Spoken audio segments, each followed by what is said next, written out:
Take Command is the latest book released by Dale Carnegie. The book features leadership stories from our podcast guests, as well as young up-and-coming professionals. Published by Simon & Schuster, Take Command is co-authored by Joe Hart and Michael Crom.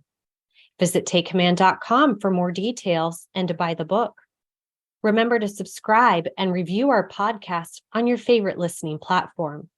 Now, to our latest episode.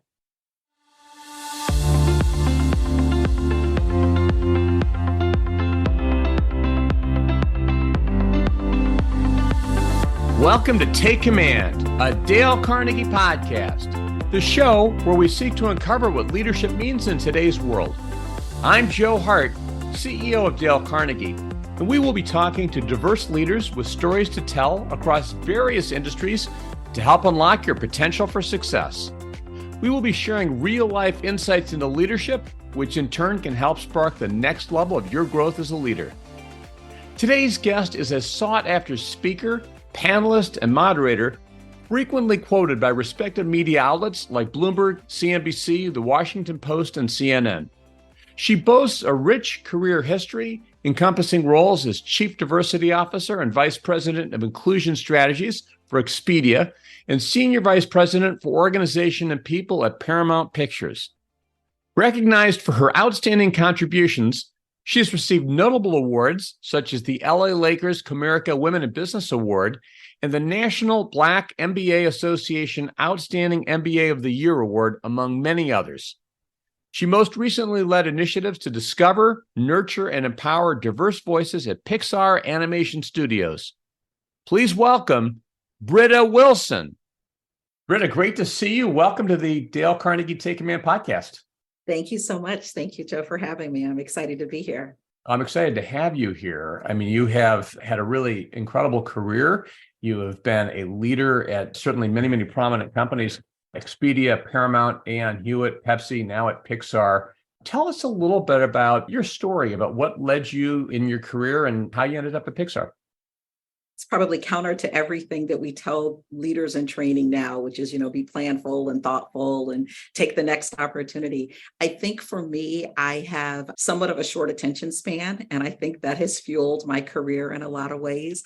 I like to work myself out of jobs. And so I started my career, actually, I'm going to go back a little further than some of the companies that you've outlined, but I went to UCLA and I graduated from UCLA a handful of years ago.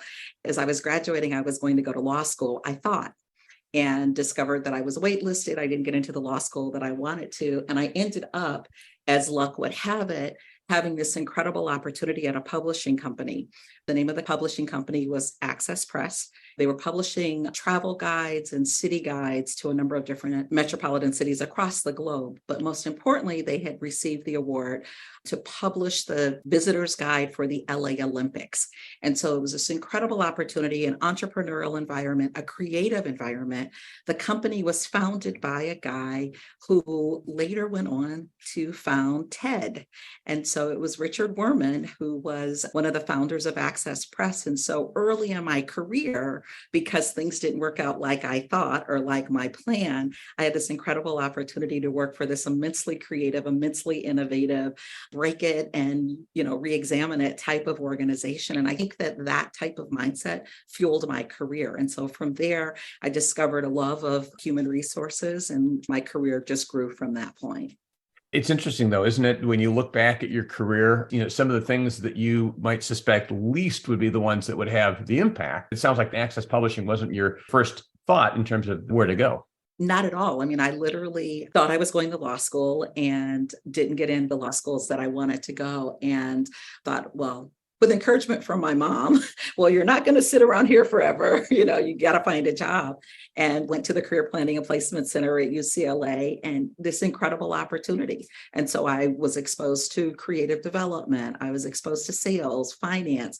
I mean, just this incredible opportunity that I would have never imagined possible and could not have planned for. And so I think that if I look at my career, Joe, I would say that being open to things that I didn't plan for or I didn't expect has really been the catalyst. It has really been the enabler. It's incredible how that happens sometimes because, we often look at someone like you and we say, Britta's been very successful. You think it's linear, but it's not always linear, right? I mean, so you must have been disappointed. You didn't get into law school. How have you dealt with the disappointments and how have you maintained that spirit of openness to different things as they present themselves? Well, I think a couple of things. I think because I have enough receipts of where things didn't work out as I thought they would be, and they ended up being better, that I tend not to get disappointed. I tend to think that a closed door is a closed door for a reason and another one will open. And so I tend to think of it as an adventure. And so, I can plan, but the universe will laugh. So I really do look at shut doors as an opportunity for something greater.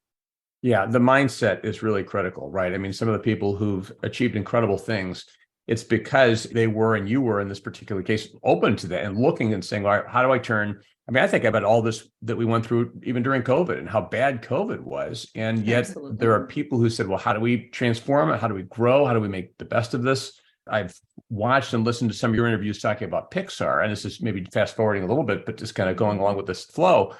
You've got this incredibly creative company where people are working together, and then you've got COVID and people can't work together. How did you maneuver that? How did the company adapt to that change with kind of an open, agile mindset? Well, I think that was it. We had an open, agile mindset, right? We had a commitment for films that had to be released. And so, we worked on films during COVID and managed to have them be released. And one of them, Soul, won an Academy Award. So you think around corners, you think around hard edges, you think around how can we, what are the possibilities? So we have recorded voice talent in their closet because we couldn't come into a sound stage. We had folks come in and sit in a screening room with one person in the front row and possibly one person in the back row in a mask to be able to look at sequences. And so I think the key is just to really have that open, agile, possibility type thinking mindset and allow yourself to move in that direction versus being buffered by the, oh, we can't because we haven't done that before. How have you as a leader fostered that mindset, right? I mean, sometimes it's easy if someone comes with that mindset, if they're open-minded or whatnot, but how do you foster that as a leader in your career? I'll tell you a little bit of a story here. So in Toy Story 4, there's a dinosaur character named Trixie. And Trixie is very curious, and Trixie is very transparent about her curiosity. And my friends and family call me Trixie.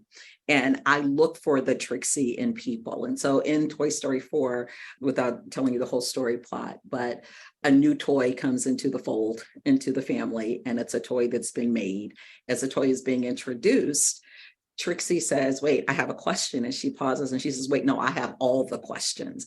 And so that is me. I have all the questions. And so I foster that curiosity. It is a part of who I am. And I think we attract sometimes who we are in our staff and in our team. And I will say that over my career, I've worked for and I've seen develop in people that have been on my team, just that level of curiosity, because I think that curiosity really is kind of the accelerant to possibility thinking, right? You have to start at a place of curiosity to get to how do we think broader than what we see? How do we take the lens off or widen the lens of what we see to have an increased aperture? And so I think for me, working with people that are curious, working with people that are big thinkers, working with people that are creative, and not just from an art perspective, but also from a thinking perspective, has really been the fuel for me, without a doubt. And I've been fortunate to work with people like that. I also appreciate what you're saying here, which is you're curious. As leaders, we exude certain traits to the people with whom we work. So for you to be curious and to encourage that curiosity among other people and asking the right questions, which is also something you're pointing to, is, having all the questions is often the way to kind of spark people to get that thinking going on their behalf. Absolutely. Absolutely. My team will tell you that if they come in and they say, oh, we've run into a brick wall with this, or this isn't going to be possible. I'm always like, well, wait, why not? Well, can we do it this way? Or, what's the workaround? I will say oftentimes, is there a workaround and what is it? And I think that is so much a part of the work that we do because we're asking people to go on journeys with us. And asking people to go on journeys with us, we have to tap into their curiosity and their possibility thinking. What's it going to look like?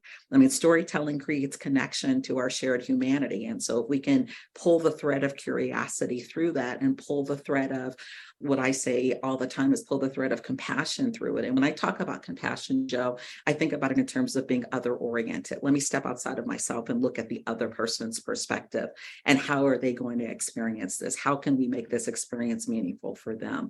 And so I think those are the seeds of the things that we do on this team. And those are the seeds of the things that are receipts in my career, without a doubt. How important, Britta, would you say that compassionate mindset is for a leader?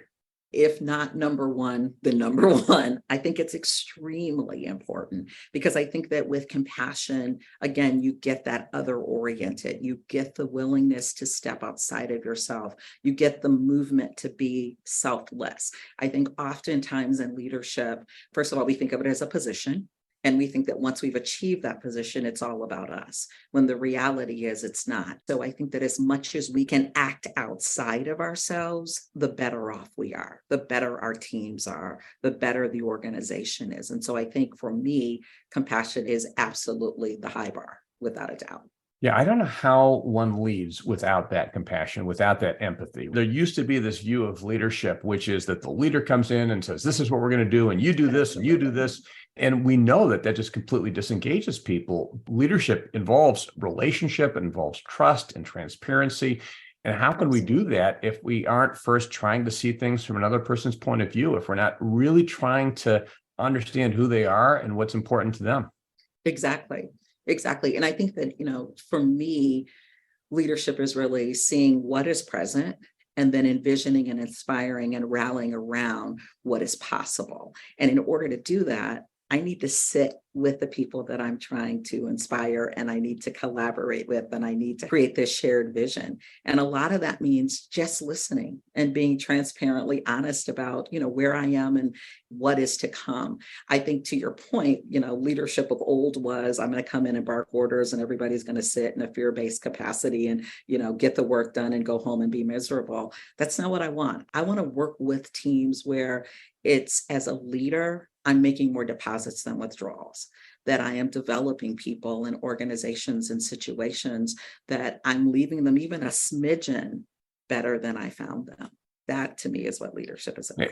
And is that something you're consciously thinking about? I mean, this concept of deposits, I know is something you've talked about in other leadership environments. How does that factor into your thinking when you're leading? Are you thinking about the person and you're thinking, I need to invest in this person, I need to serve this person, or does it become automatic at some point? I think it's become automatic because it's been such a muscle that's been developed for me. So I think about it in terms of, I'm having a conversation with someone else. Oh, I should bring so-and-so into this conversation because the deposit would be exposure. The deposit would be development. The deposit would be an opportunity to hear a different perspective. And so I think about it in those types of ways. Strength Finders, our team just recently did the Strength Finders assessment, and I am like a connector off the charts. And I think that that is evidence in my wanting to make deposits. How do I connect this person to that person so that both of them benefit? How do I connect this organization with that organization so they all benefit? So when I think of deposits, I think about it that way, Joe. That's awesome. Well, Britta, going back, so you were at Access Publishing. I want to go way back to understand a little bit more about you. So what happened after that? You said you found human resources. Was that something that just kind of called to you, or how did you go from Access to the path that you're on right now? So I was at Access Press Publishing, as I said, in the Hollywood Hills. Again, a small company, but what we discovered is that the people that I would hire or the training that I would do seemed to have a little bit more stickiness. And so some of the leaders were like, wait, you should go into HR. And me being fresh out of school said, what is HR? Didn't have a clue as to what it was. Then had an opportunity to be mentored by a number of people in the space. And it really, again, opened my experience and my thought process around it. Access Press relocated to New York. I wanted to stay in Southern California at the time. And so I went, on the search for a job in HR. One of my early jobs in HR was with the Walt Disney Company at Walt Disney Imagineering as a manager of professional staffing. And I was intrigued by recruiting because I will admit I'm slightly competitive sometimes. And recruiting is very much quantifiable. You have X number of, requisitions. a budget to fill and a time to fill. And so I started my career at Walt Disney Imagineering in the recruiting capacity, and with success in that role, found my career starting to grow and blossom. That's really kind of what set me in the HR path. Fast forward, after having children and wanting to have a little bit more flexibility, moved into consulting roles and found, I'd say, great joy there because, again, as I said earlier, I have a short attention span. So having the opportunity to come into an organization, diagnose, assess, put together a plan or a strategy of how to resolve whatever aches or pains the organization is having, and then move on to the next one seemed to suit me. And so I had those opportunities at what was Hewitt Associates at the time, but is now Aon. I also worked as the president of a small but rapidly growing executive search and recruitment consulting firm. I had said early in my career, I want to be president of something someday, and the opportunity presented itself. And I was a president of a very successful contract recruiting and executive search and recruiting research firm in LA. You said earlier that, we tend to think of our career as linear. We also tend to think of our career as hierarchical. Like, we have to go from this level to the next level to the next level. I tend to think of my career more of a jungle gym, if you think about that equipment on the playground. Whereas, maybe I'm going to go left laterally for a minute, or maybe I'm going to step back into a different role because it'll expand my experiences. And then maybe that's what propels me to go up 2 levels. And so that's kind of how I viewed my career. Returned back into entertainment at Paramount Pictures, decided that as I was going to plan for my career beyond the corporate construct, I wanted to get a doctorate. So I left Paramount and went back into consulting, got a doctorate, and then started working at Expedia as their chief diversity and inclusion officer. And then that led me here to Pixar. Which is what you're doing right now, Vice President of Inclusion and Outreach, which is, when we look at culture and how important it is for people to feel connected to a culture, inclusion and outreach are clearly a critical part of that. You've got me thinking, I'm stuck in the jungle gym. I do think a lot of times people do think of their careers as just, do I want to take a step backwards, so to speak? Like you get a title of a certain level. I've got friends who've had a higher level title. They've taken a different title. So you take a couple steps back to go forward.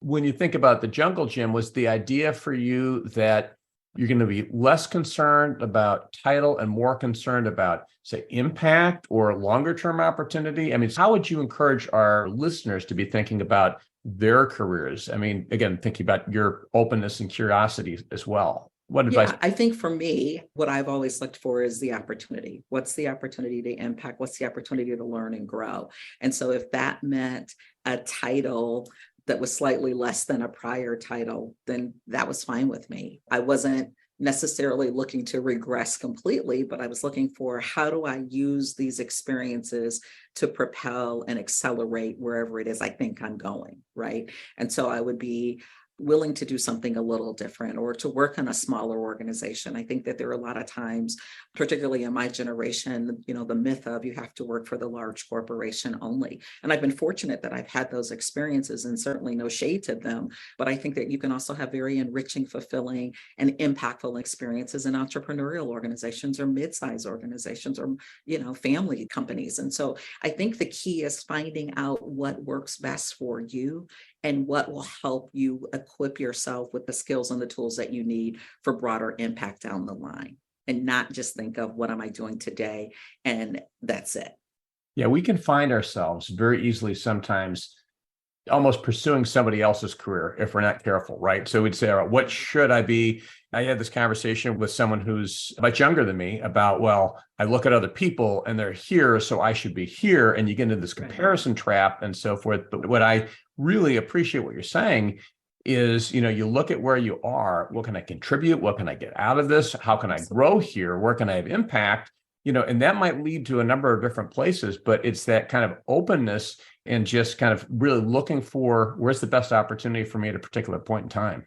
Absolutely. Absolutely. And look, nothing's permanent. I tell this to my kids and my family, like, nothing's permanent. You can decide, what, that wasn't the right move for me, or I'm going to do this for a set period of time and see where it takes you. But again, it's back to being open to the journey and where the journey takes you. So Britta, talking about the journey and thinking about kind of the journey you've been on, what are some of the challenges you've seen that you've overcome? If you think back either to a very difficult situation, because certainly many of our audience are facing tough challenges in their careers, things that they might be afraid of. When was a time that you felt a setback, and how did you overcome that? Depends on the size of the setback. I think that our journey is fraught with speed bumps and setbacks. And so I think for me, it has been, how have I considered that setback? There were times when I've worked on big projects that I thought were going to be immensely successful, and they didn't achieve the result that I thought. And so, you've poured your blood, sweat, and tears on your life and sacrificed everything for this to happen. And then for whatever reason, it doesn't. Yeah, there's a moment of pause and you lick your wounds. But again, I tend to step back and go, okay, so it didn't go like I thought it would. What can I glean from that? And what can I extract and apply going forward? And that's typically how I've considered it when I've had those disappointments in my career or even in my life. What can I glean from it? What can I learn from it? And how do I move forward? Not just sit and wallow in it. Don't marinate in that, right? Because it could just take you right down. The reality is, even how we define the term setback, we perceive something, we define something, we call it a setback, we might feel a certain way about it. But when the mind view that you're expressing is, hey, what can I learn from this? Really, there are no setbacks. If I'm learning from something and I'm growing and getting better, something bad happens, I've learned from it, I've adapted, I've gotten better. So, again, going back to what you were saying originally about mindset, I'm curious, just switching gears for a second, as the Vice President of Inclusion and Outreach at Pixar, what would you say some of the strategies you've employed to make people feel included? How do you really create a level of inclusion and psychological safety where people feel comfortable speaking up, they feel they're in a welcome environment? What are some strategies or things you've done to make that happen? So one of the stories that I share often is when I joined Pixar 6 years ago, I came in, I had been an experienced chief diversity officer and an experienced, talent leader. I came in, as I often do, with a blank sheet of paper. I assume nothing. I literally tell people, I know nothing, so I need you to help me color in the lines. And so I started here and I spent time doing a listening tour. During that listening tour, I said to people, tell me what I need to know about the culture. You've been here, you've experienced it. Tell me what I need to know about the culture. And from that, I can extract what I need, I think, to be able to do this role. Part of the reason for doing that, Joe, is that what we know from research is that we shift cultures by having shared language and shared learning experiences. And so I put myself in the learning mode to be able to understand where we were as a culture and to understand where people wanted us to be. What was that envisioned future? What was that inspired next stage of the culture? Once I completed that process, I hosted the first, what we call the Learning Day. And it was a day that we set aside in the studio. It's now called the Inclusion Summit, but it is an intentionally set aside day at the studio where we invest in our individual and our collective learning. Because it's easier to talk about a thing that's hard if we're talking about the thing together and we're looking at the thing. Right? Or we're having a shared, remember when so-and-so taught us that. And so we use the Inclusion Summit as a way to create the safety to talk about topics that are difficult, to share experiences that maybe we didn't feel like we could share. And that levels the playing field. So it doesn't matter if you sit on the ET or you work in the cafe. Coupled with that, or concomitant with that, at Pixar, one of the things that was initially very attractive to me and continues to be is that we believe that everybody participates in the filmmaking process. And so there's a level of egalitarianism there. And so building the summit with that as a cornerstone has really helped us start to make adjustments to the culture where there is a greater sense of belonging, where there is a greater sense of inclusion. And so that's kind of the building blocks for us. Those are some of the building blocks for us. Well, it's nice too, because they are walking the talk at Pixar, right? So sometimes people will talk about a certain thing. There was a great HBR article about Pixar many years ago that talked about Ed Catmull, who was the president at the time. And how people have this perception of Pixar as people misunderstand the creative process. You think that a person or a couple people come up with a great idea and all of a sudden, voila, you get a great movie. But really what you have are what could be dozens, hundreds of people involved in the production of something. And I understand that culturally, one of the things that they try to do at Pixar is to break down hierarchy. So if someone's got an idea, you can go to the person you need to connect to on that idea. It's valuing the person, it's valuing the idea. It's kind of like taking down barriers so that people are able to connect with each other to have an innovative, safe environment. Absolutely. And that's, again, back to the everyone here is a filmmaker or contributes to the filmmaking process. We've also kind of built on that with a process that we've implemented called our culture trust process. So a culture trust is a way for us to reinforce and provide scaffolding to our filmmakers to ensure that any element of the film that might be outside of their own identity or experience is represented authentically and thoughtfully. And that reinforces that because the culture trust is a conglomeration of people from across the studio who are working with the filmmakers to help ensure that what they're representing on the screen is accurate and authentic. So you could have, someone from facilities or someone from finance or human resources sitting on a culture trust, making contribution to a film. And so what you've done by design is given vision, voice, and value to someone. They probably didn't see themselves as a filmmaker. They didn't see that there was a path for them to contribute there. And so I think that for us to continue to build on this foundation of who we are and who this company is, a studio is, that's from the beginning of time, that's been a part of its DNA, is what's helping start to move the culture. I will tell you, I say all the time, we're not there. We are not declaring victory. We are not patting ourselves on the back, but we're on the road and, we're hitting some milestones. We're making progress. This dance, for people who do this work, know that it's a 2-step forward, 3 steps back, 4 steps forward, kind of a move. As long as the compass is set and you're making progress, then we're happy. If you're taking that one step in the right direction, eventually you get where you're going. Absolutely. You've got visibility, not just from Pixar and from the other companies where you've worked, but you're also a leader in the industry. You interface with a lot of other companies. You speak at a lot of conferences. So you see a lot of things. Where do you see the opportunities, both for individuals and for companies, when it comes to this area of expanding that sense of connection to people, empowering people, getting out the best in people? Where do you see that? I think it's in the things that we've talked about. I don't think that it's rocket science, to be really honest with you. I think we tend to overcomplicate things sometimes. I think it is truly, genuinely, and without a doubt in being other oriented. I think it's taking the time to listen. I think it's taking the time to listen between the lines. What are people not saying to you that's important?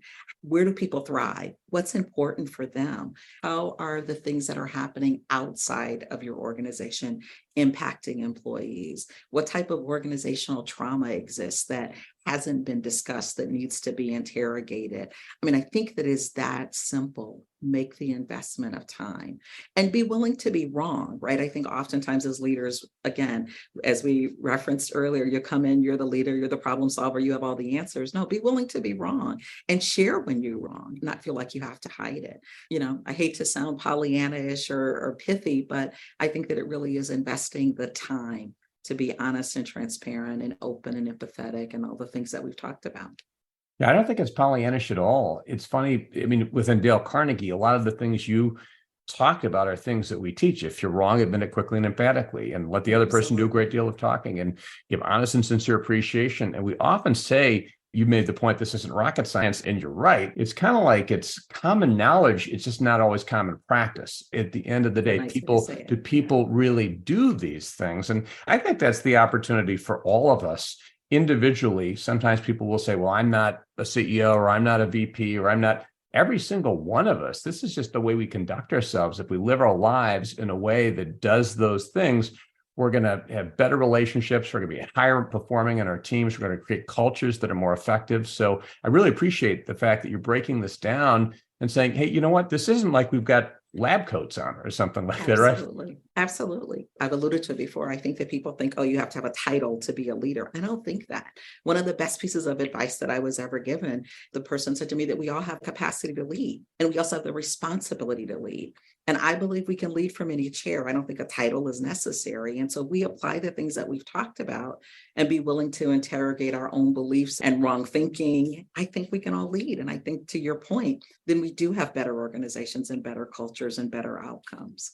I think our responsibility individually, sometimes people will make the excuse, well, I'm not this, therefore I can't be this. But it's like, no, just lead right now, wherever you are, you can be in a small team, and just how do you engage other people? Are you bringing out the best in other people? So all of this really, and what we're talking about, is leadership.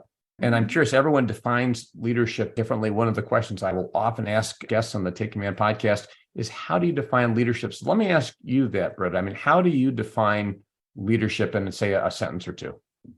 I think I said it earlier. I think for me, leadership is seeing what's present right now and then envisioning and inspiring and rallying around kind of this shared sense of where we're going based on what's possible. For me, that's what leadership is. And it's title agnostic, it's level agnostic. We can all do it. Awesome. Britta, you and I have talked about a crisis in leadership. And certainly as we look around the corporate world, the political world, and so forth, it would seem that that's true. But talk about what you're seeing and what your thoughts are around that and what some of the reasons are for that crisis in leadership. So this will totally be the Britta Wilson view of the world, not anything That's that's rooted in any deep research or something. But I would say that you alluded to it earlier, which was kind of a former model of leaders and what the expectations of leaders were. And I think that was, command and control and dictate. And I think that there's residue of that leadership mindset that still exists. And I think that as we're facing new challenges and new opportunities, and the world is, smaller and technology is changing quickly, those mental models no longer serve us. And so I think as quickly and as adroitly as leaders can reimagine themselves as leaders and reimagine what the leadership proposition is, the sooner that crisis will potentially be mitigated. But as long as we stay, flat-footed and toes pointed towards the past, I think we'll continue to see this crisis.